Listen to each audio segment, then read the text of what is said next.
Let's hit some highlights from your practice test, just in case you're feeling stuck. Here I've been asked to find the area of this shaded region.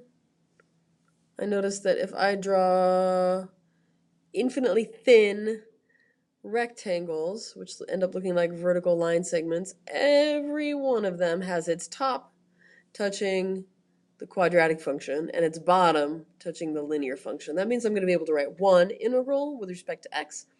The width of every rectangle is a very tiny change in x. So I'm going to integrate with respect to x.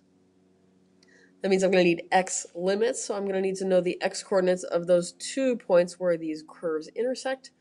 I can find those by solving the equation 5x minus x squared equals 2x.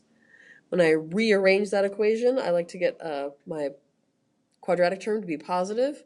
I get 0 equals x squared minus 3x. That's x times x minus 3.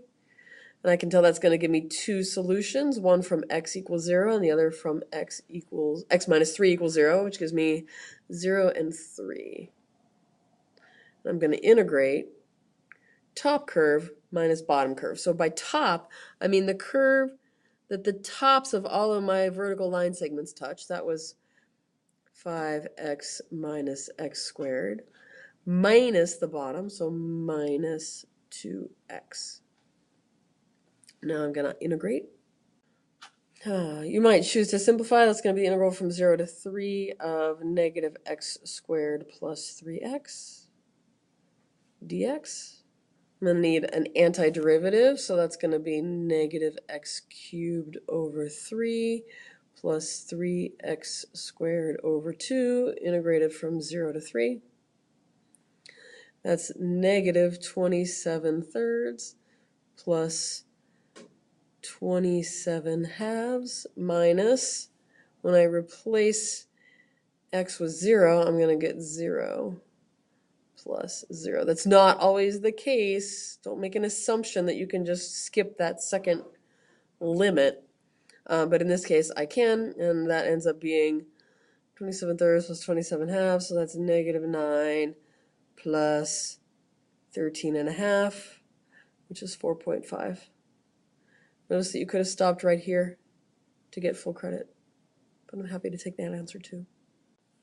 Here, if I try to write an integral to find this shaded blue area, I'm going to have a problem. Because if I draw tiny, infinitely thin rectangles, the tops of those rectangles touch y equals x squared, and the bottoms touch the x-axis, y equals 0. But these rectangles, their tops touch a different curve. Their tops touch x plus y equals 2.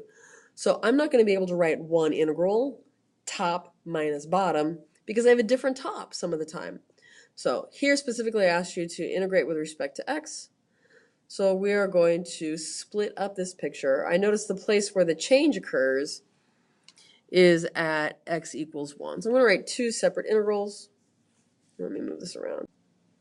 So I can integrate from 0 to 1, top minus bottom. Well, top is x squared. Minus bottom is 0, so I'm just going to leave that off, x squared dx. And then I'm going to integrate from 1 to 2. Here I'm going to have to isolate the y, so y is 2 minus x. This is going to be 2 minus x dx. And I'm going to be able to evaluate those integrals by getting an antiderivative. So this is going to be x cubed over 3 from 0 to 1 plus 2x minus x squared over 2 from 1 to 2. I'm going to leave out the part where I do all that messing around, but the answer is 5/6. Now here, if I want to find this area writing an integral with respect to y, to think about what my little rectangles would look like, I'm going to imagine infinitely many, infinitely thin, horizontally oriented rectangles. That means, well, first I'm going to check, can I write one integral? No matter where on this picture I draw my horizontal line segment, the right-hand edge always touches x plus y equals 2. The left-hand edge always touches y equals x squared. So I'm going to be able to write one integral if I'm integrating with respect to y. Just notice I'm going to need to isolate the x in each of my equations. So if x plus y equals 2, x equals 2 minus y is my right-hand edge. And here, square root of y, square root of y equals x. That's not negative, that's just a radical, is my left-hand edge. So I'm going to, we'll do it in red. If I'm going to integrate with respect to y, then these need to be y limits. The bottom y in the picture is 0. The top y in the picture is here, which is y equals 1. And I'm going to, all right, so the length of each one of those horizontally oriented rectangles is 2 minus y minus square root of y. 2 minus y minus square root of y dy.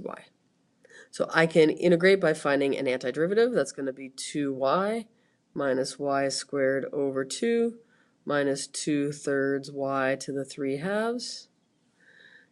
Evaluated from 0 to 1. That's going to be 2 minus 1/2 minus 2/3, which should also be 5/6.